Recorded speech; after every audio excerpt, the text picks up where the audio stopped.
Hey guys, we're here with my buddy TJ Russell and his Baja 911. This thing's gonna blow your mind. What TJ has done, I'm gonna have him describe it, but here's the simple of it. Think luxury pre-runner packaged in a 911. I've been full-time on this for the better part of a year and about 2 months. The idea started about 2.5 years in the making, between trying to convince myself that this was something I needed to do. The first stages were getting the car and then designing the suspension, and that was the biggest part. The suspension was the first part of the whole deal, to find out if I could get what I wanted out of it, and then everything else kind of just flowed after that. I wanted to do, I don't know, something that I liked. That's kind of how this came to fruition, was let's take pre-runners, desert trucks, trophy trucks, rally cars. You know, I like playing in the dirt, so I was like, there's a lot of clientele. The Porsche enthusiasts are probably the most diehard people there are, and a lot of people don't understand that Porsche has a crazy successful background in off-road racing. In the mid-'80s, they won the Paris to Dakar race in the 959. Part of this is, what if Porsche continued to do the off-road scene in the 90s? I wanted to keep that DNA alive and well in this car, and make it look as if this might have been something that came out of the Porsche factory and not out of a Jeep shop. Right. You know, so that's kind of where this came to fruition, and why this car. You know, it would have been much cheaper to start with an F-150 and get parts that are a lot cheaper and a lot quicker. Yeah, I think it's important that anyone watching also understands that this isn't a one-off custom. This is a prototype ultimately for what's to come. I don't need a $500,000 off-road 911. This is the next step on my journey as a fabricator, designer, builder. And this is business. This car could have been built a lot quicker and a lot cheaper, but everything I built is made in a way to be repeatable. I've got molds for all the body work. Everything that I spent months and months and months carving is now in a mold. Suspension is in CAD. Everything is designed to be replaceable, and consistent. So if somebody rips the front corner of the car off, I've got it on a shelf ready to go. Knowing you, knowing what you've put into this car from a design perspective, from a mechanical fabricate, like every element of what you've done here makes this a $500,000, $600,000, $700,000 car. It just does. Anyone that wants to argue that would have to look at what's here. Yeah, you don't just come up with a number and hope that that's what you can get for it. Right. There's probably close to 4,000 hours in the car. Wow. And that's in the prototype. You know, everything's going to get a little bit faster, but these cars are not cheap to make. I could probably count on one hand the parts on this car that I purchased off the shelf and put on the car, and those are shocks and calipers and like hubs. But everything else is built by hand, either from scratch, from raw materials, or drawn in CAD, machined, plated, hard-coated, you know, stuff like that. So all that stuff costs money. It's not a lift kit. It's not mud flaps. It's not in a light bar. Those are cool. They have their place. Totally affordable. They're fun, and actually these cars are really great at that. You know, a stock Porsche is very capable and pretty robust. But this is not a joke. This is a race car with luxury amenities. This is what an enthusiast could go spend a day out in the desert, the sand dunes, and drive back to the steakhouse. And that's kind of, I think that's cool. There's a certain type of clientele. This is for the high-end Porsche collector, the enthusiast, somebody that wants something that nobody else has. And this car will do something that I don't think there's any other Porsche on planet Earth that would do with this car. I agree. I was just gonna say, dude, I don't think you're actually competing with anyone. You start with a 964 and the least desirable one. Yeah, so part of the marketing side and the business side of this car is the story behind why I chose what I did. So it's a 1991 Carrera 4 Cabriolet. So it's an all-wheel drive. It's heavier than the coupes. We took the most unsporty, the heaviest, undesired, in my opinion, 911, and we turned it into an off-road monster. So besides the radical cage that's in there, you've got gnarly suspension. What did you say? Is it 12 inches of travel in your suspension? Yeah, it's got 12 in the front, about 13, almost 14 in the rear, but we're going to strap it just to keep it even and keep the axles from overstretching. So it's 14 inches wider, so 7 per side. So it's basically taking your wheel off and just putting it outside the fender. I moved the rear wheels back 2 inches and the front wheels forward 1 inch. So what it does, it gives you a longer wheelbase, a little more stability in the whoops and the rough stuff, also balances out with how much wider we make it, Right. and then kind of centers the weight distribution. Yeah. So I wanted to not completely get rid of the geometries that make a Porsche handle really good on the street, so that was important to me. This is a dual sport car, so it has to do both things very well. And there's always compromises. Of course, you're not going to get the fastest track car to be worth a crap on the dirt, and vice versa. You're going to make a horribly handling street car if you set this thing up to be really, like really, a trophy truck. yeah, really good in dirt. Yeah. So it's a compromise of both worlds. So I used the factory pickup points on the rear suspension, and we just lengthen and widen everything. But it's all chromoly trailing arm, kind of like a buggy style trailing arm. And then in the front is a full, I call it a tower. But because these cars are a strut front suspension, I couldn't get the width and the travel and the strength from a strut.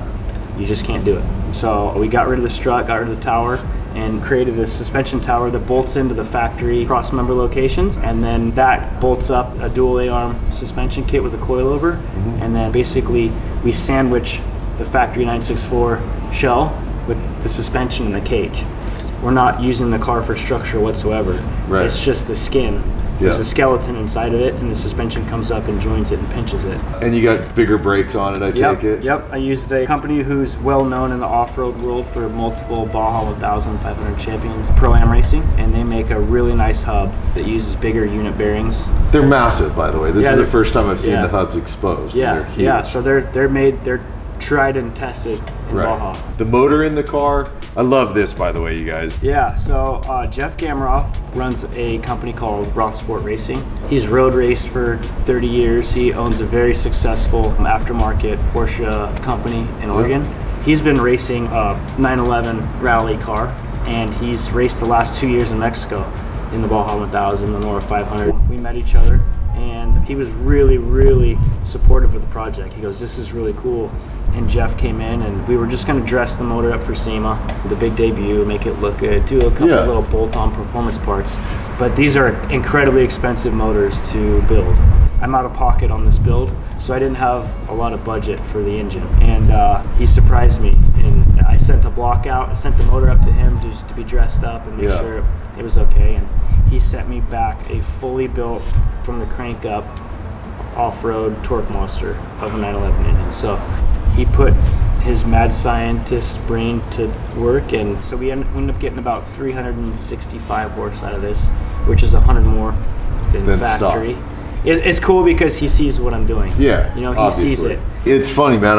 I've been over here a bunch of times. I've watched the progress, because TJ's not just a builder that we're shooting. He's a pal of mine. Any of you that watch the channel, you might have seen a while back when we shot his Plymouth, and he was ripping donuts for us and almost ran Kyle over.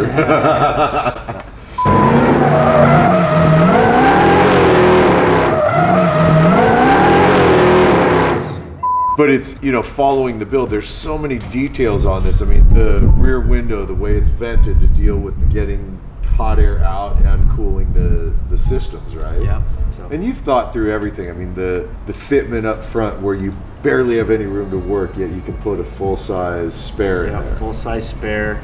Sitting on what size wheel? 15-inch. Yeah. So as much sidewall as you can get. Right. You know, better for the off-road stuff. As much fuel as we possibly could. A really nice fuel system with spare fuel pumps, push of a button. And I've watched you with this. You've set this car up so that it's very serviceable, It's right? very much built as a race car would be. Quick, efficient. If you got to take stuff apart, it's a couple pins, a couple clips. Yeah. And you're not crawling around with special tools. You don't have to take 4 other pieces of the body off to get to something. Yeah. So it was kind of engineered and designed things with the frame of mind as if it was a race car, and we have minutes to to get something fixed out in Baja or somewhere. Yeah. But also with luxury and fit and finish in mind. Yeah. Everybody loves race car race car stuff's awesome. Lightweight and minimal, and it does its job. But you combine all that with nicely fitted aesthetic parts and nice paint, pretty interior and stuff. For sure. This is my life savings is in this. I gave up buying a home to build this car. Gen 2 is going to be even better. So, and it's basically the same car aesthetically. We're not changing anything too crazy, but making the suspension even better. Yeah. How everything goes together, it's important to me. It's not just better for the customer, but better for the builder. If I want to make more than one a year, we got to be efficient and make them really consistent. People start ripping fenders off and ripping suspension off. I got to go, here you go. Boom. You know, so goes right back on. Done. Yeah. The idea is that, you know, they don't have to ship a car back from the Middle East. Right. If the guy rips the front corner off. It's in the mail. Yeah. There, so. Yeah. All right, you guys. So we're back from SEMA. You've seen the build of this car, you've seen the details on it and what TJ put into it. He took it out, it showed well. It showed so well that he made top 12 Battle of the Builders, which in that world, man, that's a big deal. It was awesome. You know, I had high expectations, I'm not gonna lie. You put enough effort into something, but it coming true is a different deal. So top 12 is super exciting, honored to be part of that. So that said, you went through the process that you did, almost killing yourself building this thing. Yeah. Here you are, a little over a year later. The car's complete, SEMA's done. That's all behind us now. Yep. And you've actually been driving this thing around town the last couple days. So today, I think I put 3 miles. This is the 3rd mile we put on it, but we're probably gonna put mile 4 and 5 on it right now. Awesome. Yeah. That's exactly what we're gonna go do right now, you guys. We're gonna go for a drive, so come with us for a ride in the Baja 911.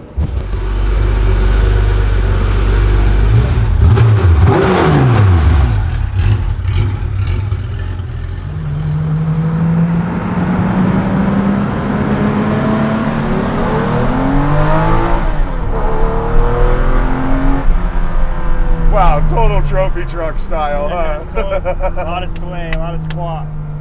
Quite a bit different than any other 911, that's for sure. I've driven a lot of 911s, dude. They do not lift like that. They don't do this.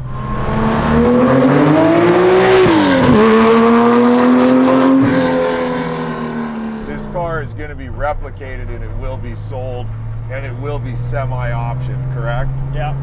Yeah, there's a lot of engine options, drivetrain, some aesthetic stuff. All the lights, the wing are obviously an option. So there's plenty of room to make it customized to that individual's wants. So they all won't look the same, you know? Yeah.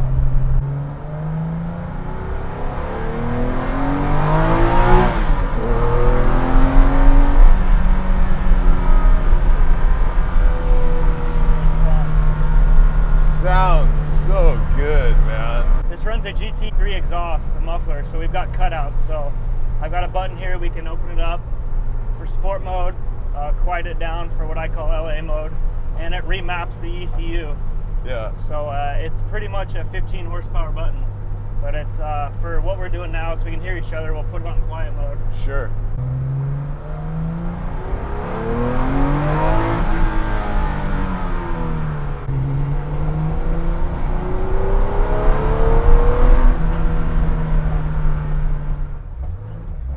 Set up for us already.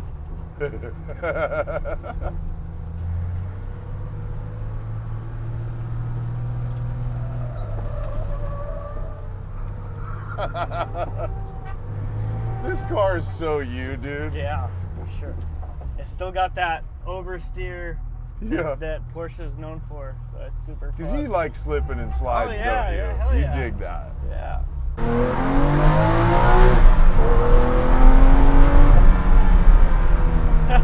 Nah, this is so much fun. Dude, that lift is so intense.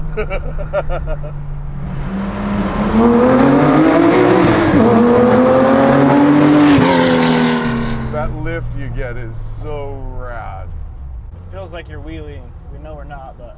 No, it does. It totally so feels cool. That. I mean, it's pretty damn cool. Yeah.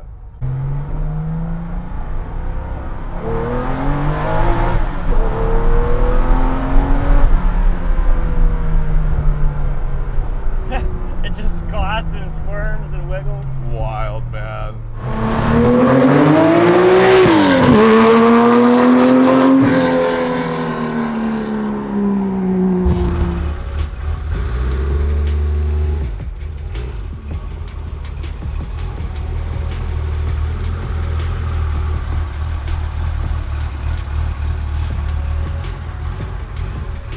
All right, you guys, that's it for our shoot of my friend TJ's incredible Baja 911. Talk about an amazing build, man. Creative, unique, extraordinary fabrication, great concepts, and in the end, great execution. To have made top 12 Battle of the Builders, and then to do what we just did, which is go for a ride in that thing. Totally blown away right now, man. So, hope you guys had fun in this episode. I had a blast, gotta be honest, just a total blast, and I'm stoked to see what happens with that thing as it gets out into the dirt and he starts really throwing down. So, as always, thanks for hanging and watching and supporting what we do. I truly do appreciate it, and I will see you in the next episode. All right, man. Later.